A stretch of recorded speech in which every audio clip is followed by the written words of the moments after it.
asalaamaaleykum askan bi ñoo seetaan ñu ngi leen a nuyu fii si Atlantic TV si programme bi nga xam ne moo di suñu waxtaan ñu di leen ko isil rek alxames bu jot si waxtu bi ni comme nuñ leen ko baaxoo di indilee rek noonu lañ leen ko indilee pour doon programme bi nga xam ne léegi-léeg dañ see bugg di laal faat na bu si ne lu mel ni politique ak yeneen waxtaan yi nga xam ne rek war nañ ko mun a waxtaanee fii nii si biir réew mi su ko defee rek tey ngeen ñu toogalaat leen fii nii si programme bi nga xam ne moo di suñu waxtaan di bàyyeekoo fii nii si Atlantic TV alxames bu jot rek ngeen ànda si ak seen mbokka Samba Jobe tey nag ñu am gan boo xam ne moom it dalal nañ ko tey fii nii si programme bi ñu ko wax Mr Ebrima o Jallow nekk président bi nga xam ne mooy bu National Livestock Owner Association bu Gambia moom nag am nañ ko fii nii si biir kër bi su ko defee rek mu am waxtaan yi nga xam ne dinañ ko def ak moom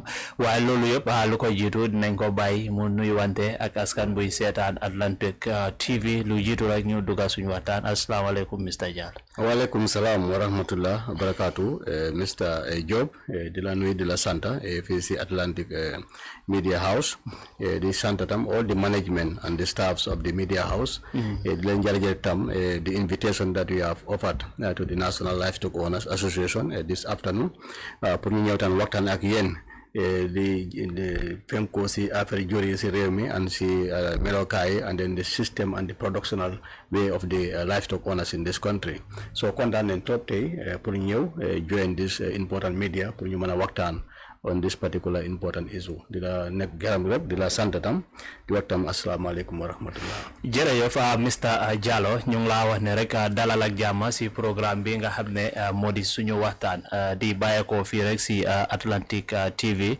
alxames bu jot rek si waxtu wi nii comme nuñ ko baaxoo nag di indile seetaankat yi rek ak ñi nga xam ne ñooy déglu noonu lañ leen ko indilaatee tey mu doon waxtaan bi nga xam ne rek waxtaani réew la waaye waxtaan bi nga xam ne tamit waxtaani li nga xam ne mooy jur yi ba si climate change ak béykat yi yëpp ñoom it dinañ laal gaay si programme bi nii waaye ngir dugga si waxtaan boobu rek dinañ bugga Mr Jallow nga wax ñu tuuti rek kañ nga ko tàmbale liggéey bi nii ak ñi nga xam ne ñooy nii di livestock.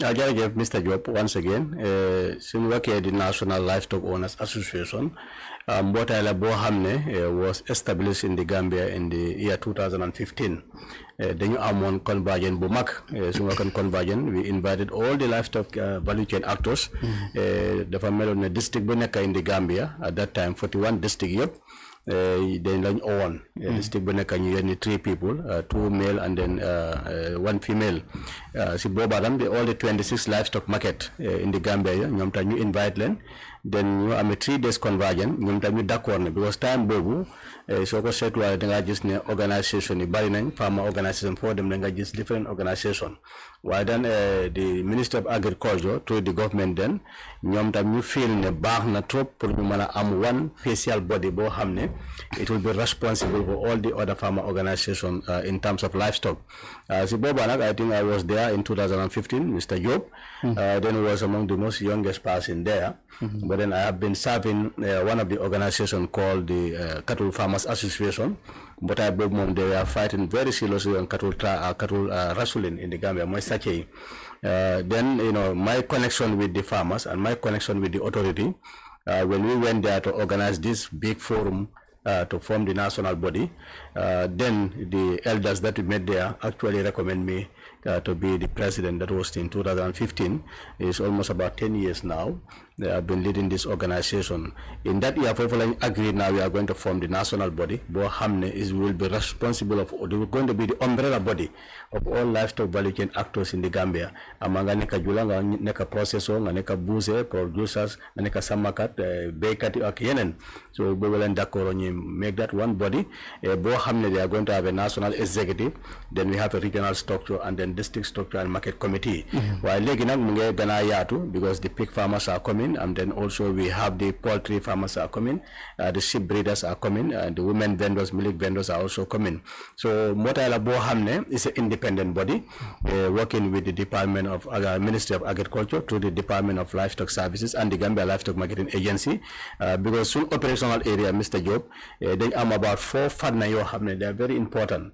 That's what we call the operational area of the National Livestock Owners NaLOA.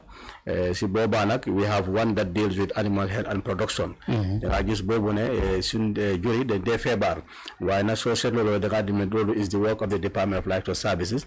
Why then one person Bohamne is the vice president, because 4 vice president la Koku Moji to Fana Bobunon. So you Benentam Bohamne is responsible for livestock security and protection, because Tai such a Barinan, Mr. Jobe. So then Benefana Bohamne more responsible that activity.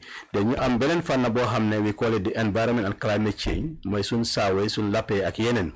It was also in West Africa, Fitinai Barinai, between Samakati and Bekati. While in the Gambia, we have a very good structure. Bohamne is responsible working with the Alkali, the local authority, the chiefs, and then the Minister of Local Government. And this is why we are able to address more conflicts within the country. Then we have another one we call is the commercialization and marketing. Moisun Marseille, Buchasi Agdilasi, Bobu, almost in the Gambia, we have about 26 livestock market. And then we have a lot of dealers and butchers that are operating, and they are also given licensing by the department. So then I just now all these 4 fana, about 4 operational area, and operational area Bunakare, I'm a vice president in that angle. And that is at the national level, the regional level, and at the district level. So it's a big body that is covering the whole country, Mr. Jobe.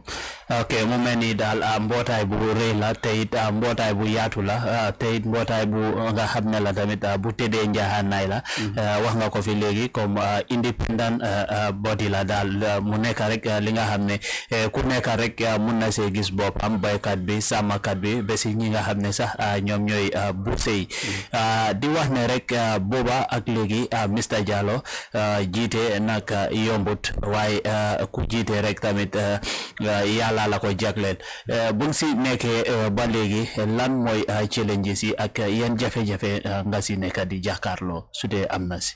Why challenges mom di ñàkk am has a young organization boo xam ne dañ ko form on 2015. Organization boo xam ne there was nothing yoo xam ne was actually put in place in terms of administration, in terms of finance, in terms of logistics ak yenen. So dafa melni man buma elected 2014 Mr. Jobe, dama ñew fresh to start a new body bo xamne it was not existing. Was yaga nañ am association yu bari, why this particular one, the National Livestock Owners Association, dafa melni I was the first president of that association.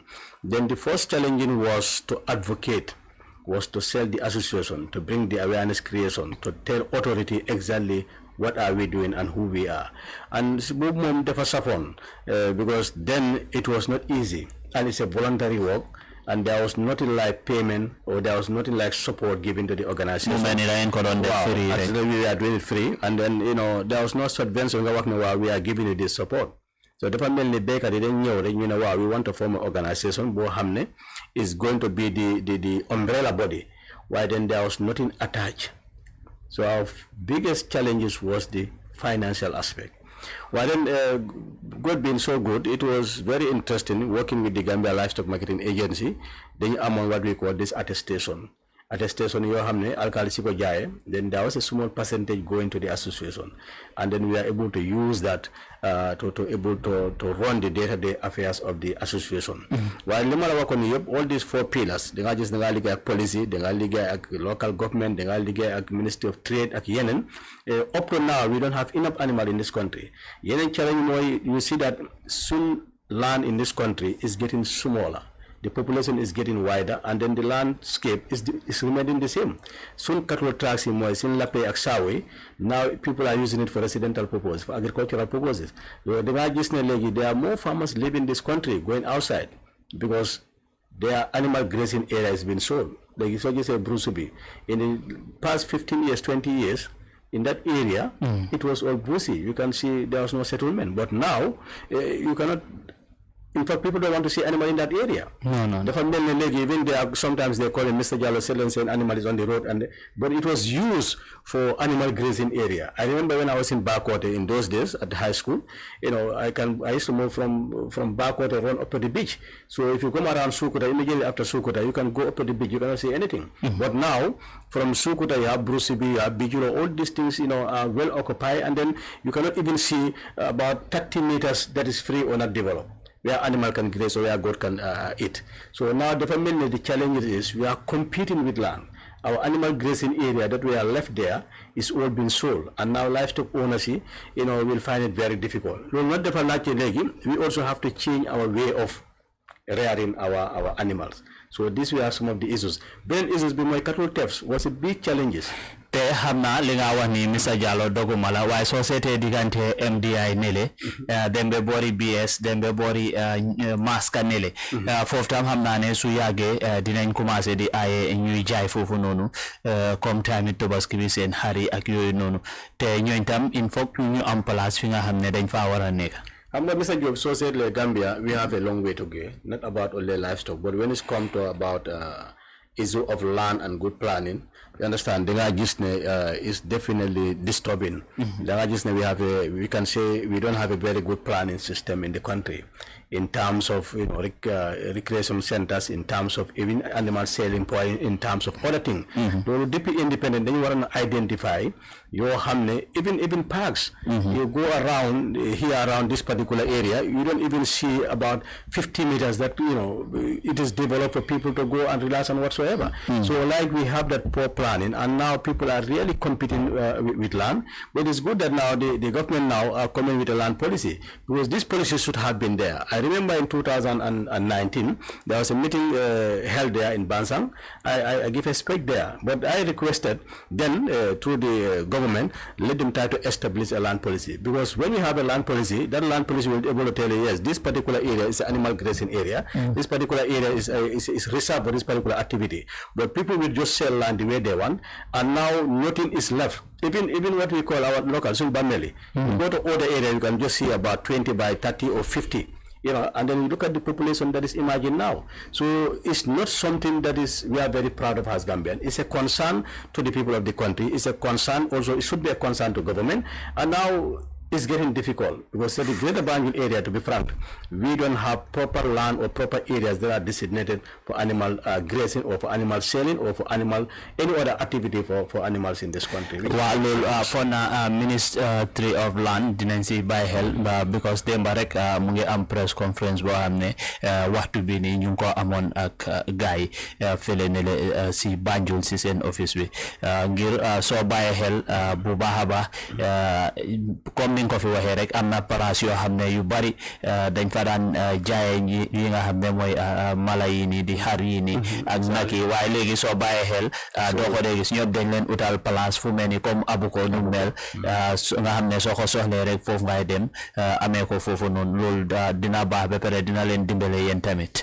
Yeah, just to add, I think we'll say a big congratulate to the Minister of Land, because we also have a different consultation with him. They are also coming and then having a good regard for livestock development, especially when it comes to our market and when it comes to our cattle grazing area.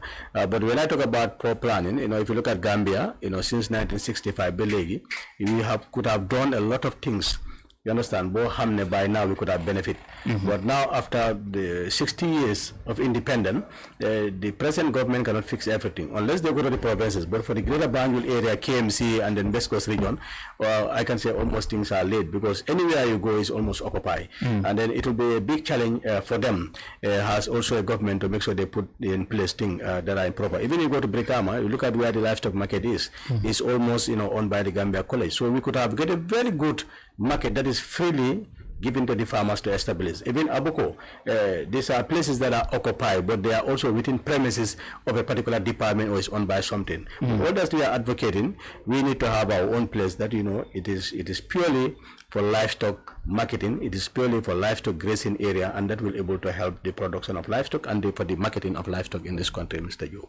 Okay, jërëjëf si loolu rek Mr. Jallow dinañ gën a rek xuus si programme bi waaye fàttali tam ñi nga xam ne ñooy seetaan ñu ngay seetaan programme bi nga xam ne moo di suñu waxtaan tey nag kuñ fi am mooy Mr. Jallow fii nii si biir kër gi su ko defee Mr. Jallow bëgg nañ tam nga wax ñu rek li nga xam ne moom nga foog ne government loolu lañ war a def ak ñi nga xam ne ñooy livestock ba ñu gën a isi développement si mbootaay bi su ko defee mu gën a dimbale li nga xam ne mooy jaaykati xar yi nii ak nag yi nii. Now, Mr. Jobe, question very mom, I really appreciate it, and then I'll be happy to answer that question.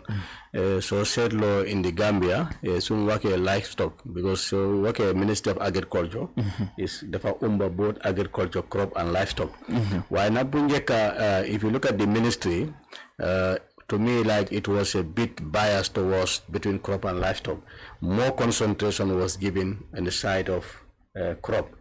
And then the livestock sector was actually very dormant. It was participating, it was operational, but then the support that they deserve as an institution, or the support that they deserve as a farmer, actually it was not very much given. Until in 2000, around 2017, to say, when we start to have the government of the Gambia under the leadership of the President Barrow, they also came out with a project called the Small Ruminant Project, which was purely for livestock, which we could have said we never got before. Because you will see a project coming, but they have a small component in that project that is also given to livestock. And then, but this particular project was about $26 million, was purely for livestock. And then actually it has boosted the activities or the production of livestock in this country, because if you look at the project, have a lot of components in terms of health, in terms of production, in terms of water, in terms of marketing, in terms of many other things. That project have also moved the livestock sector. If you need to continue that, I think the Minister of Agriculture need to do few things. Yeah, sorry, wow. The Minister of Agriculture baax na ñoom tam ñu bàyyi si xel about one or two things. Benn bi mooy ñu gis ne li ñu defoon pour ñu am project of livestock project boobu ñu mën koy continuer, and I think the ministry is working very hard pour ñu gis ne ñu amal beneen project, because anytime soo demee si Ministry of Agriculture da ngaa gis ne there's a lot of projects around. While this time they are also putting in mind ñu gis ne in any time there is a project that is purely for livestock. So the ministry and so the government of the Gambia trying to have that in mind now. In order to develop the livestock sector, we need to support the sector. When you just need dimbale guy, you dimbale department be ak agency be ak baykati, and we definitely legi ñu koy am bu baaxa baax. Benen bi moy bobu c'est technical support bo xamne so seetloo the Minister of Agriculture pour man as a farmer leader dañu bëgg gis ne the permanent secretary si bari nañ fa. Waaye ñu am benn permanent secretary koo xam ne boobu is purely a livestock specialist, moom tam mu nekk foofu at that high level to advise the Minister of Agriculture on issues related to livestock. Waaye soo demee foofu da ngaa gis ne most of the permanent secretaries dañu nekk maybe in other areas. Wow, because linga wax ni sa lol so amé dina basi yeen ba paré dina batam si ñi nga xamné ñoy department bi, parce que dina am yu bari yi nga xamné wa ñom si yeen lañ ko mëna wax te yeen yena ko mëna agalé ci gaay lol su fekkenté né amna tamit kon dafa advice xamna né they are thinking about it. Why Mr. Jobe lol pour ñu am ko like suñ amone Ministry of Livestock bo xamné purely is for livestock baxna. Why not? We thank the government again, because when you're Minister of Agriculture, why legi, at least they blended the Ministry of Agriculture, Livestock and Food Security. When you don't just livestock under the name Minister of Agriculture. Why legi don't go to golfer. Why legi the other thing that we will need to see, the Amco Hamne is a livestock pure specialist. Momta mu talk for non to advise the minister issues pertaining to livestock. Because livestock development is very important. And every day people need livestock products in this country. So that thing is not given more priority at higher level. It is good because minister can be there. He cannot know everything about livestock. While the technical people or the permanent secretaries around him, it is good and can go hamne kooku moom xam na livestock man na understand about the issues of livestock and he can advise the issue. The guy just anything that come around livestock issue from the department, from the agency, from Walik, from the farmers of livestock, moom dafay toog ne mun a minister bi lii ak lii baax na. Well, mom is something boo xam ne it will be very good and then a dimbale government because soo demee si other areas like Niger, Burkina Faso ak yeneen Mali ñoom dañ am a ministry of livestock boo xam ne ñoom amul beneen liggéey is just to develop the livestock sector. While in the Gambia and some other African countries, ñoom dañ ko blend with agriculture because agriculture dafa yaatu. Dafa yaatu livestock tam dafa yaatu. While ñu yaatu ñaari soo leen indee nga def leen in one basket. Definitely we are giving more load to the minister, more load to his permanent secretary, and then it's at the end of the day. While else in the Hajj, just like they divided the minister of communication, and digital communication, could have been good. There are just two ministers now. Each of them have his own way of doing things. Both time is good that I'm being the permanent secretary ko hamne is a very strong background of livestock muneka for the advice and then to joke contribution of issues of livestock because livestock don't come on a bicycle now. Issues the bohamne is very important. Wow, so Ahmed the baparatam dina basi nyari sector yop. Baparatamit Mr. Jallow bugana rek nga wax ñi nga xamne ñoy sétane tay lan mo nek benefit bi nga xamne mo nek si invest si li nga xamne moy livestock sector bi ak naka lañ mëna contribuer bañ mëna am li nga xamne sax food security ak production yu baax. Jërëjëf Mr. Jobe again. I think investing in livestock mean a lot to the people in this country because sector la boo xam ne the produce of livestock they could need every day. So wake eggs, you talk about meat, you talk about milk. This is things we are importing them into this country. So buge me fa nga dem ci bitig bi nga jënd ko so buge am breakfast bu li fa nga dem nga jënd egg ak yenen ay nen so buge nga am añ bu fa nga dem ci marché bi nga jënd ay met and to tell you most of the animals you xamne ñu ngay ñëw ci marché they are coming from outside. Most of them are coming from outside Lumo. So the nga gis ne the livestock sector dafa yaatu because am nga sàmmkat yi am nga jula yi am nga buuse yi am nga yeneen acteurs yoo xam ne they are participating. And in this country we are talking about unemployment. Youths are crying, youths are trying to say all sort of words. There is no employment. Waaye da nga xam ne how many dealers are in this country yoo xam ne they are foreigners. How many butchers are here yoo xam ne they are foreigners. You understand? Then how many people are also involved in the sector? Your hamne nyom, they are coming outside the Gambia. So it's a sector bo hamne. If we empower or if we at least support the sector, it's going to create more job opportunity. I just say you bari. So buge then I'm for non I lean because Mr. Jobe. So the Messikabe, then I just ne legi sama kadi bari I maglen. Said don't me janganin them coming to the combos doing something or searching for work. When I make buy I'm about 50 animals, 100 animals, nga buy ko fofu no ñew di utilige buy façon liggéey ngay ut. But so jaare ñaari ñetti nak you can have about 200,000-300,000. So it was better nga topoto nak yoy no ñu mëna jur and you can have your unemployment. But like combo bi dafa nek kenn ku nek dafa bëgg ñew ci combo nga tok leaving your father at the back. And that father cannot go after those animals. He cannot give them proper feed. He cannot give them proper or leka budoy. It was the responsibility of the sons. When can we jail responsibility bobonon? You might topoto jury either Hari or Nagi. You are just not you produce and the Gambian people we can able to serve. So livestock defa make a sector bo hamne. It have a lot of creation for job opportunity. If it is well structured, a lot of youths can go into the venture into livestock. Because Senegal like any line depth. We cannot just say we want to work in the office or we want to work in other area. Bring them back to the land. Either the farming or go back to livestock. These are job opportunities. The market is there and you can able to get something. But that Gambian youth, most of the Gambian youth don't have that idea or they don't believe that Ganeka Baykat or Ganeka Samakat or Ganeka any of these professional or being a butcher or dealer, we're not able to help you. And let me tell you, dealers and butchers, they are getting a lot of money in this country. Then nak man nga ka jël nga topoto ko nga jaay ko nga jënd ko jaay ni within a short time nga am about 5,000 profit. So money develop in within about 5 animals, 6 animals, up to 10 animals a month. How much money are you gaining? How many officers are getting that? So job is just within us. But we believe that the government have to do everything. No. It's not possible. It is better sometimes you create it for yourself. Not talk something like you are here working.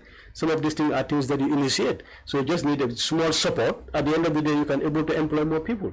So I will be known for you talk very well, and we see what we can do to develop this country. So livestock sector mel. So the more government spend resources on the livestock sector, it's also open more job opportunity for the youth and the people in this country. But Paratang is going to provide more food security to the people, because we are talking about food. We are importing about milk and other things. But the more we produce, the more Gambian people will feed, and then the more comfortable. Parce que société am na yu bari yi nga xamné dañ ko dé order ñu isi ko fi ni rather than ñu provide ko suñu bopp lolu bari na, because most of the lands you am ñu koy lekk fi, we are ordering them.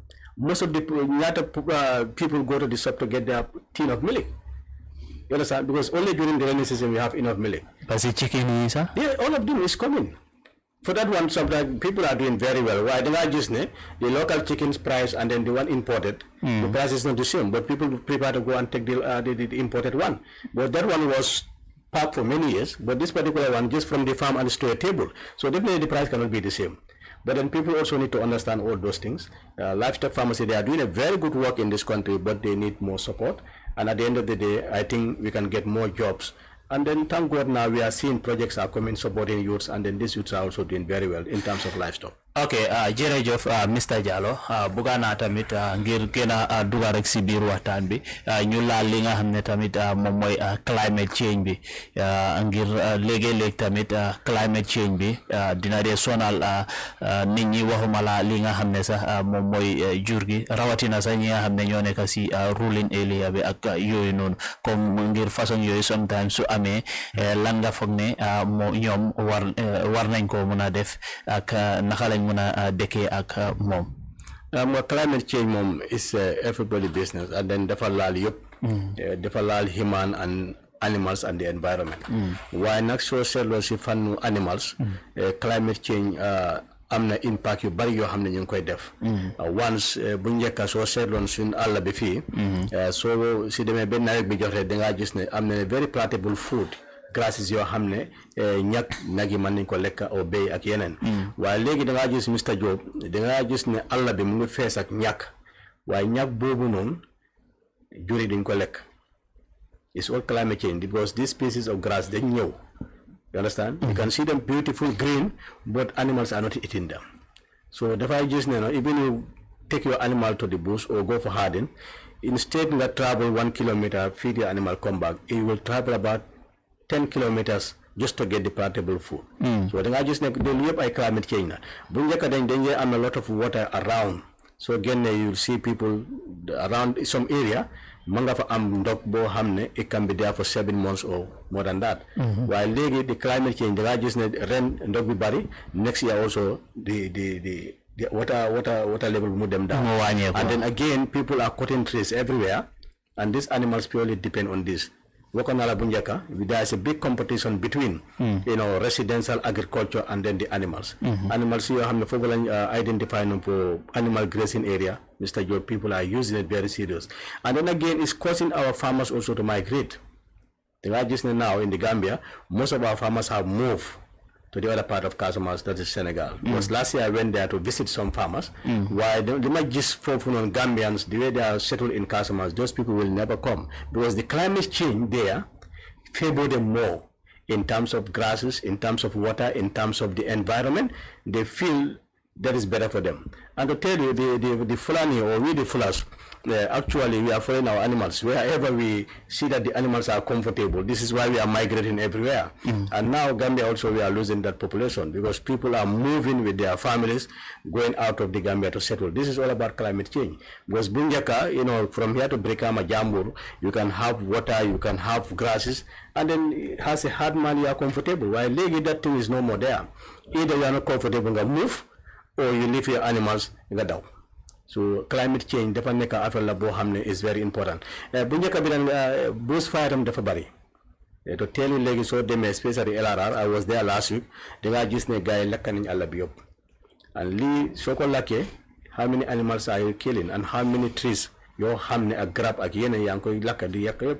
so dafa gisoon ne animal bi soo ko bàyyee dafay dem tuuti rek mu lekk ñëwaat waaye léegi soo lakkee àll bi yëpp animal bi mën naa dem about 10 kilometers, you cannot even see any grass. Dafay round and come back.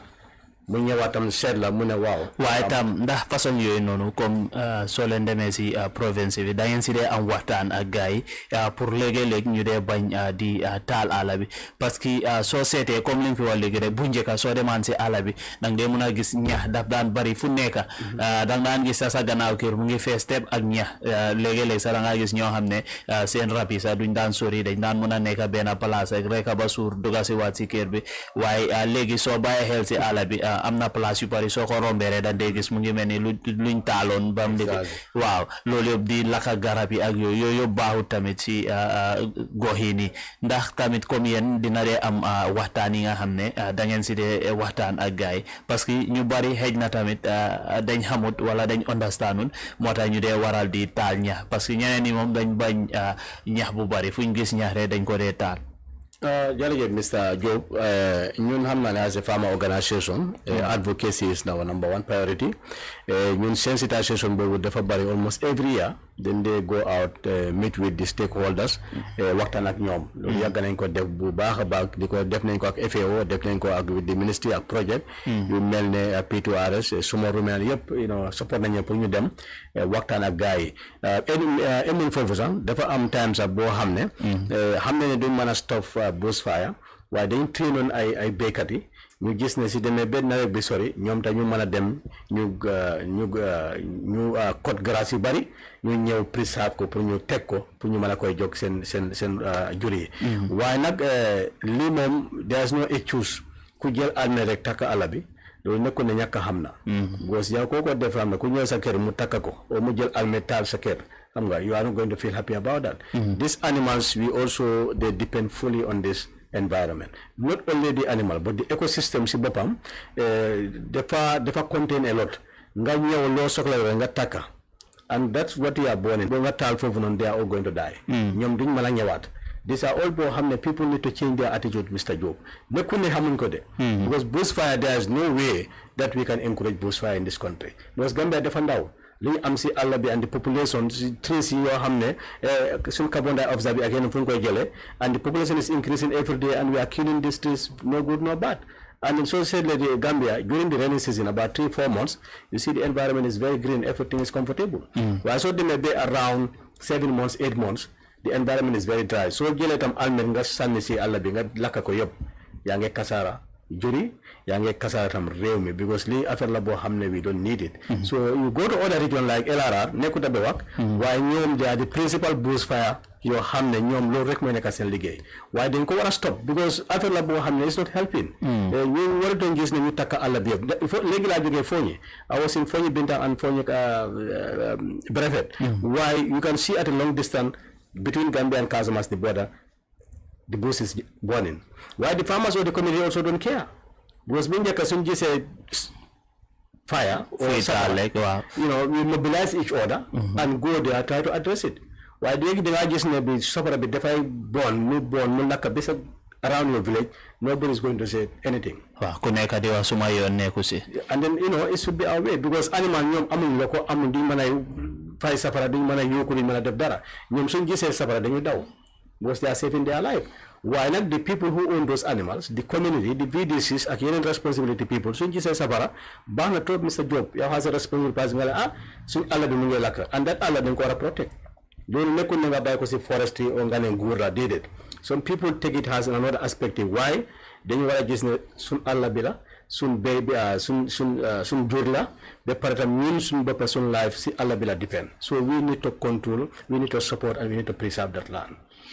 jërëjëf Mr Jallow kon su ko defee rek ñu wax ne tamit ñi nga xam ne ñoo nekkee si gox bi ak yooyu war nañoo mun a bàyyi xel façon yooyu noonu bu baax a baax fi nga xam ne rek mu ngi taal si àll bi ñu bàyyi ko xel ba xam ne du si jur yi rek waaye tamit baaxut sam si li nga xam ne mooy askan bu dëkkee boor boobu noonu Mr Jallow léegi-léeg tam dinañ gis ñi nga xam ne ñooy béykat yi léegi-léeg seen rab yi ni du mel ni si fas wala nag wala mbaam yi sax nga xam ne moom la ñoo bayee ak yooyu dinañ dee feebar ñu wax ne rek su fekkee yooyu feebar nañ kon naka ngay foog ne ñoom loolu lañ war a seen mala yu feebar noonu.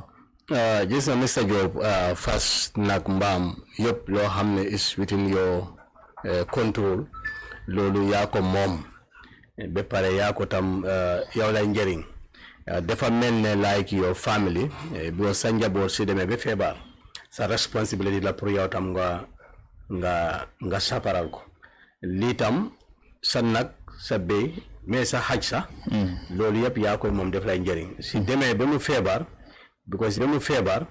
because yaa ko war a dundal ba pare yaa ko tam war a toppatoo ba nga gis ne moom tam mu nekkay ne good condition so léegi bi dara du la mën a tere sa nag feebar oo sa mbaam oo sa fas nga bàyyi ko foofu na di ko seetaan foo mën a dem si réew mi you can find extension workers from the Department of Livestock Service foo mën a dem rek you can able to have the facility oo nga woo ko because district bu nekka area bu nekka this extension are specifically there béykat yi xam nañ lañ waaye sometimes yeneen béykat yi they are very conscious ñoom suñu gisee yeneen rek dañ dee obey à vétérinaire ñu ne ko nag dafa feebar waaye yeneen dingaa gis ne nga nekk ak jur boo xam ne dafa feebar and dama foog ne dangay enjoy seeing that animal bi feebar doo oo docteur doo ko yóbbu si lopitaan soo ko yóbbu fenn nga bàyyi ko noonu. waaw parce que loolu façon yooyu dañ ko dee gis. it's very bad fii sax ne sudut si village bi sudut si village bi fii sax dañ ko dee gis léegi-léegi nga gis sax ñi nga xam ne dañ dee takka mbaam yi nii wala fas yi ñu amee leen dañ gaañu seen yaram yi feebar ñu takkaleen benn place ñu bàyyi leen foofu dem su ko defee ñu tëraay dem utiwaat beneen dawal ko boobu ñu bàyyi ko foofu dem su ko defee ñu tëraay dem utiwaat beneen dawal ko boobu ñu bàyyi ko foofu noonu la moo nekkee ak feebaram ba mujjee dee. loolu is a negligence and it's a cruelty to animal